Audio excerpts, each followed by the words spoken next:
почитувани гледачи на видео изданието на порталот Работник. Денеска, после полого време, ете се враќаме повторно во видео формат и наш гостин е председателот на синдикатот на полицијата во Македонија, господинот Орце Коцевски. Господине Коцевски, ви благодарам за тоа што прифативте да бидете дел од денешното видео и интервју на порталот Работник. Би започнал прво со колективниот договор. Вие имавте низа на реакции за колективниот договор кој што беше потпишан од страна на Министерството за внатрешни работи и Македонскиот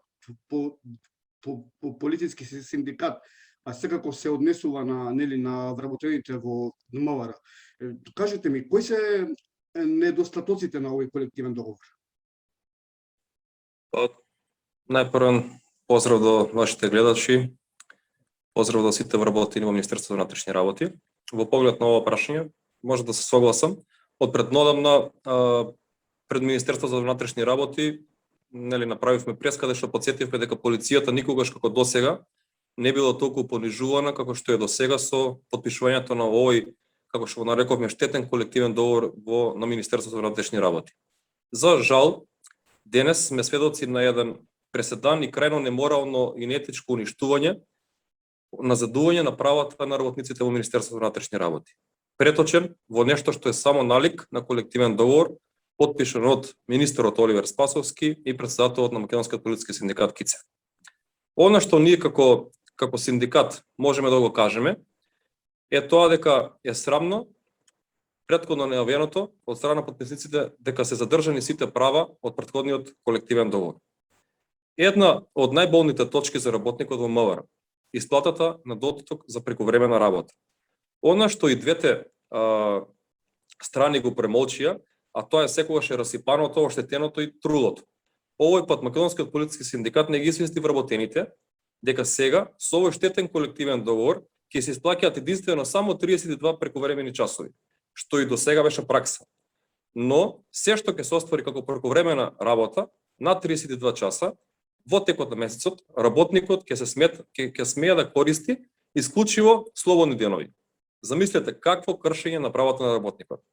Она што сериозно е премолчано и не се пофалија е дека со одредбите каде предвидуваат храна и за пат, за ноќна смена, ќе се исплаќаат само доколку ноќните смени, односно часови се вкупно, замислете, 1/3 од полното работно време во тековната година. Она што треба да му стане јасно на секој вработен е тоа што ретко кој вработен ќе го остварува тоа право, односно ќе работи од своето работно време како ноќна работа. Уште сега веќе е јасно дека целта им е однапред ова право да не успее и никако да не биде исплатено. Најсрамно е тоа што, како и досега, зборот синдикат беше како поим, во согласно со Уставот, закон и конвенцијата. Спасовски и Кицев го избриша, го присвојува и сега под синдикат во Министерството за внатрешни работи. Според нив се подразбира само МПС. Штетите ќе бидат големи, но тука никој нема да не поколеба да се опреме. Она што повеќе не загрижува е нивното неодговорно однесување што спротивно на закони за полиција, каде началниците на секторите за внатрешни работи и регионалните центри за гранични работи се избираат по пат на транспарентна постапка, истите тие незаконски од неодамна се донесува листа каде началници ќе се избираат по желба на министерот. Ќе побараме одговорност за ова и за секој прекршување што го имаат направено. На самиот крај, ако толку председател од Македонскиот полициски синдикат се бори за правата на вработените, зошто и од кои причини поубаво и поконкретно не го определи распоредувањето надвор од местото на живење, зошто поблиску не го определи правото за распоредување со писмена наредба за повеќе, да не се злоупотребува повеќе од еден месец? Моето следно прашање е околу безбедноста и здравјето при работа. Тоа е една тема на која што и не премногу се зборува во Македонија, а секако во голем дел ги засега припадниците на МВР. Кажете ми дали и колку се почитуваат мерките кои што се нели пропишани со самиот закон за безбедност и здравје при работа од страна на МВР. Так, на оваа тема нели може долго да се зборува, но за да ме разберат подобро сите вработени, ќе кажам многу поедноставно и поконкретно. Значи со донесувањето на новиот колективен договор, повторувам, сите мерки за работникот кои се однесуваат за безбедност и здравје при работа се суспендирани. Да појасна. Значи согласно законот и колективниот договор на Министерството има обврска да обезбеди безбедност и здравје при работа на работниците, од секој аспект поврзан со работата. Но за жал, сите овие обврски за безбедност и здравје при работа, Спасовски како министер и председател од Македонски полициски синдикат ги суспендираа, односно најтрагично што нема да важат до 2025 година. Ова значи дека Министерството за внатрешни работи воопшто нема да изготви проценка на ризик за секое работно место, зашто се сомневам дека таква проценка постоела и досега. Нема да има назначување на стручно лице согласно стручни лица за безбедност и здравје при работа. Нема да постои представник на работниците за безбедност и здравје при работа од страна на синдикатот. Ова значи дека воопшто нема да постојат здравствени периоди, односно периодични прегледи кои ќе се вршат согласно актот за проценка на ризик. До 2025 година нема да постои редовно следење на здравствената состојба на работниците, обука за работниците за противпожарна заштита и прва помош, обезбедување опрема за лична заштита и низина употреба и така натаму.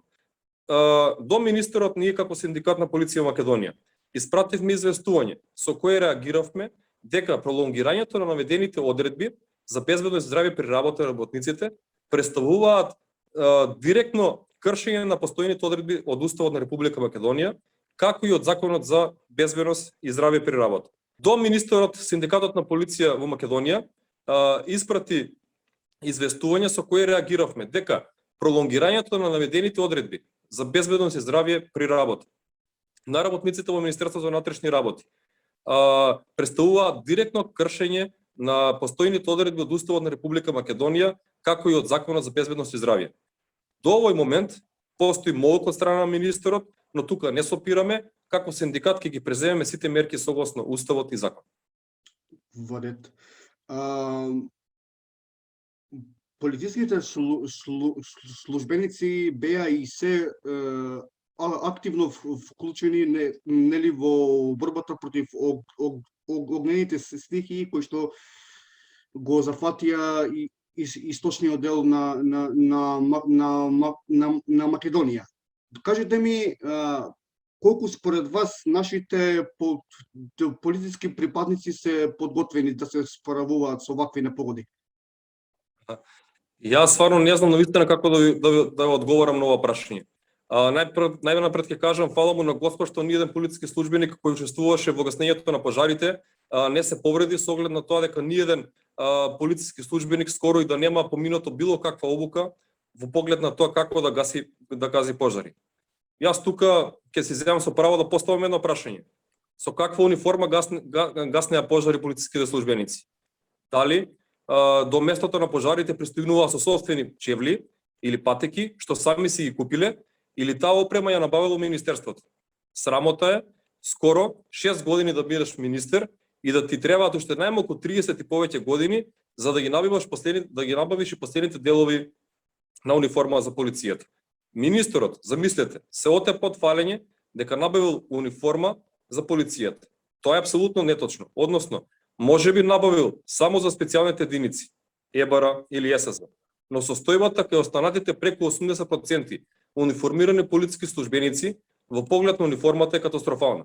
Ако го земеме и предвид и податокот дека скоро во сите полициски службеници се користат панцири, плочи и шлемови, набавени пред 30 и повеќе години, а замислете, нивниот рок на употреба е само 5 години, за мене тоа е понижување на полицискиот службеник. Посакувам само да ги чува Господ на терен сите полициски службеници. Во ред. Вие исто така како синдикат неодамна имавте реакција околу додатоците на плата кои што ги даде владата. Молам? Да, владата, да, и во однос на платите на полициските службеници. Сега, бидејќи јас добро не ја разбрав поентата, дали може да ни објасните по кој повод беше вашата реакција? Така, да, точно, значи ние пред некој ден излеговме со соопштение и дадовме појаснување за тоа на кого му следува додаток на плата, кој го предлага владата, кој најверојатно ќе биде исплатен за дел од вработените после изборите.